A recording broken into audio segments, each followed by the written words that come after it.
Good afternoon, evening, ladies and gentlemen. I'm meadsy69.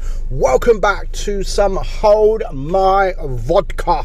Yes, Hold My Vodka, because we do have a brilliant T62, the Russian tier 10 medium game, after we have a fantastic game in the M6 Yo, driven by Eat and Sleep. Now, this is on dead rail. It's a good tank for dead rail. It's kind of OP with the double shot, obviously 1.7 second intra-clip reload, and you're dealing sort of 900 plus damage.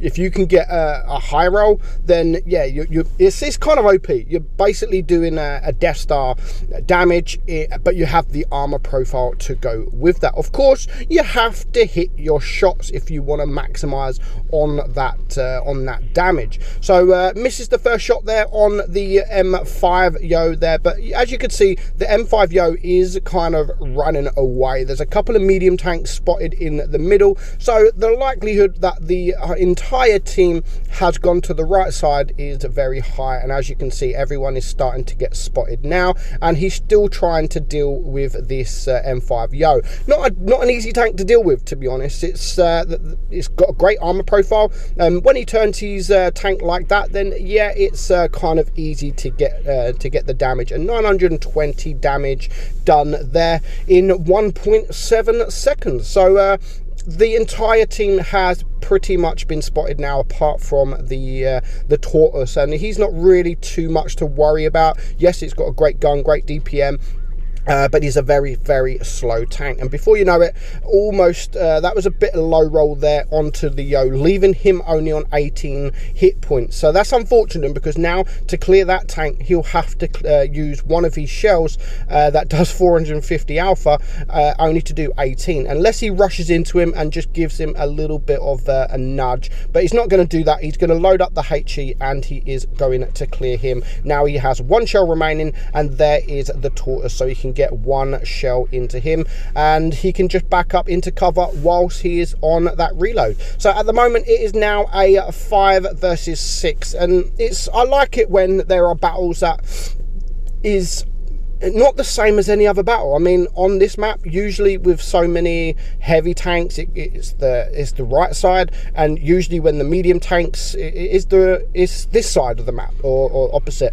So I do like seeing how versatile maps are, and especially maps like Dead Rail. It's normally like a campy map where TDs are camping, but when everyone goes sort of this side of the map, it is something different, because I mean, when you go to the same side of the map every single time, yeah, I suppose it can get a little bit boring. But he actually went to the left side of the map as a heavy. He did, but he's actually managed to flank all the way around to the enemy spawn, and now he's just getting behind these heavies. So he's already done medium tank. Sorry, he's already done 4.2k damage. He's managed to block 1,000 damage, and now here comes the Progetto. But he does have a full hit point E75 to help him out, and I think the Progetto has just realized that, and he's now just hiding behind this rock. But our guy is going to get a nice shot there, and he, again, 1.7 seconds later, he gets another shot with the E75. So that now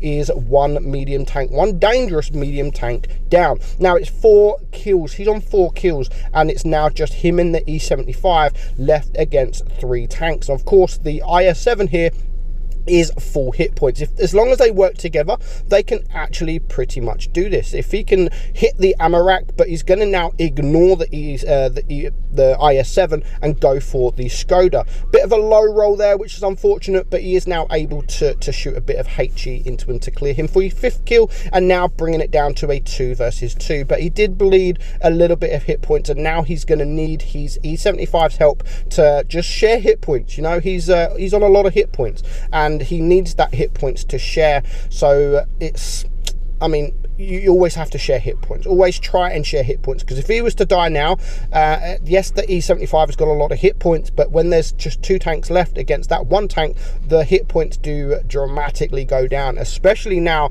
that the other tank, the WZ-111, has been spotted and he is also full hit points. So they need to deal with this IS-7 quickly before this WZ comes and attacks them with him. Now the IS-7 has now shot, not quite sure on the E75, 1,000 hit points left. So our guy here needs to start clearing at least the IS-7, but he's going to go for the WZ. He doesn't want to sort of expose himself too much, and that is why he went for the WZ. And now the IS-7 is pushing on. Hopefully, I was hoping the E75 could actually get a shot there to bring the IS-7 down to a 1 clip, but unfortunately he didn't do that. So now he's running away. The IS-7 is coming from the other side, so he's doing the right thing here. He's just getting some distance between him and the IS-7, just getting the building. Yes, he may take a shot from the WZ, but at least he is hiding from the IS-7. Now is a sticky situation. He's a 2-shot. He has to bounce a shot. I think with two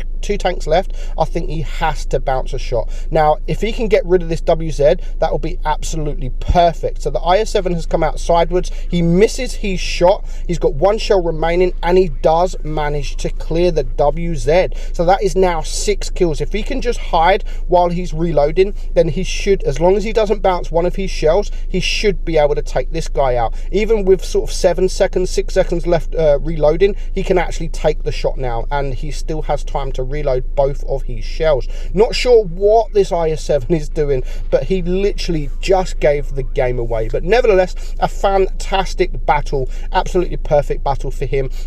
9,400 damage, 62,000 credits earned as well in a tier 10 game. He gets the top gun, higher caliber, he gets the Rosali, and of course he gets the steel wall as well. 2,100 base XP, which is absolutely amazing. And fair play to the IS-7. The IS-7 did do a good job, but unfortunately just missed it at the end and just really messed up badly. Next up, we're going to have Bogdan 2003 Watt Blitz driving the T62A. I always love a high damage game in a medium tank, because to get a high damage game in a TD, it doesn't require as many shots or anything like that, even a heavy. But when you've got a tank that does sort of 300, 310 alpha, to get massive damage, you really need to work. Unless you're lucky and get a couple of AFKs, or at least one heavy AFK, which is sort of 2,400 free damage, then yeah, it's quite easy to pick up that damage.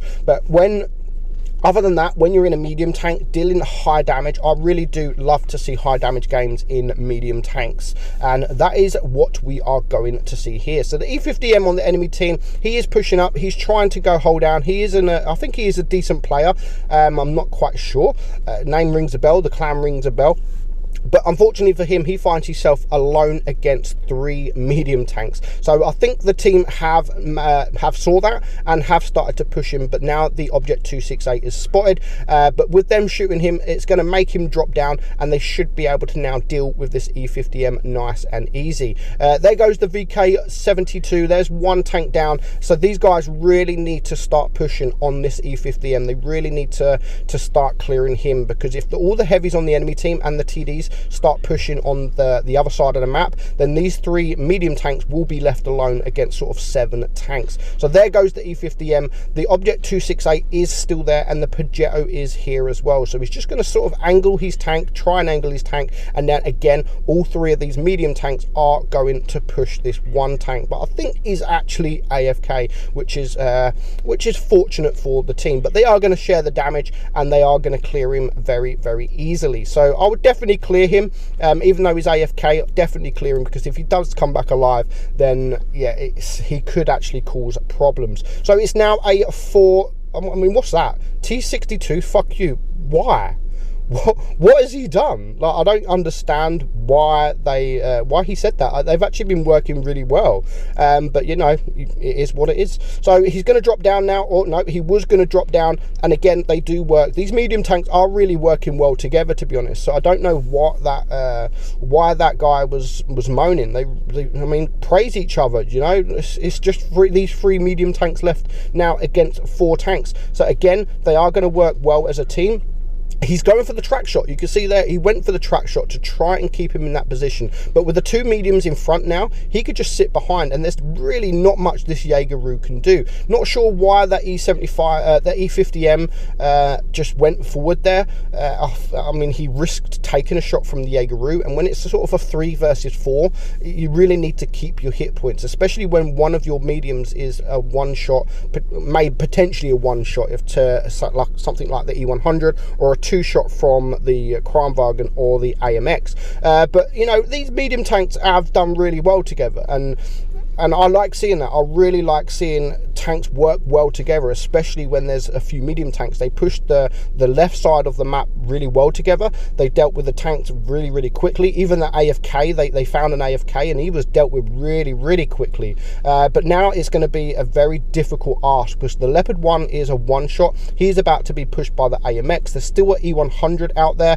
but the Leopard does manage to get a shot on the AMX before he dies. So now it is a 2 versus 3. If these guys can shoot this AMX together, then he will be gone as well. But the E50M misses his shot, but our T62 manages to get that shot out. So he hasn't had any kills yet, but he has managed to farm up 5.8k damage, and now the E50M is a 1 shot. So they really need to clear this AMX 54 quickly before the other 2 tanks start pushing around. So he's actually going to relocate. He's going to go into a different position. The Kranwagen is pushing. That was a beautiful, nice couple of shots hit there from him and the E50M. They managed to get another shot there. He doesn't manage to save the E50M, but he does bring the Kranwagen down to a 1 shot, and he does manage to clear him. And the E50M, like, fuck, why do people do this? Like, dog, like, you done well, man. You done well. Like, don't ruin it. You are sad. Yeah, that is correct. He is very sad. So he needs to, again, he probably needs to either bait a shot here,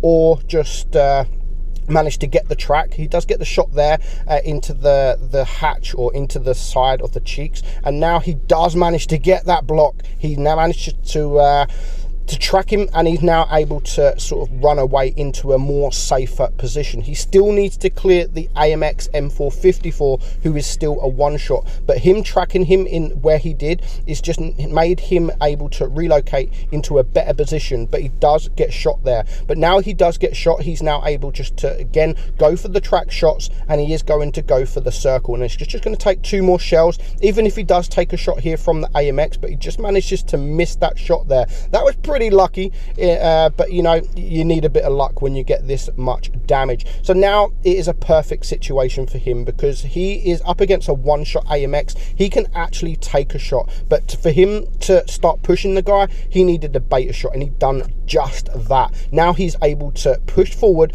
while this guy is on a reload, get closer, and now he can actually take a shot, and it doesn't matter because he will be able to clear this guy. So absolutely beautiful battle there from all the medium tanks. Unfortunately, the E50M's mouth just ruined it for him, but fair play to all their mediums. They really worked well together, and I love seeing that kind of gameplay. It's 9,300 damage, almost 2,000 base XP, and again, the Kranwagen on the enemy team did a really good job, but it just wasn't enough. So I hope you enjoyed the video, guys. If you've got any of these kind of replays, do send it to meadsyreplays@hotmail.com, and I really hope you enjoyed it. If you did, hit that subscribe button. We are close to 60,000. We still need a bit more to go, but you know, once we get there, we will be having a big giveaway. So I hope you enjoyed it. I'm Meadsy, and I will catch you all soon. Bye bye.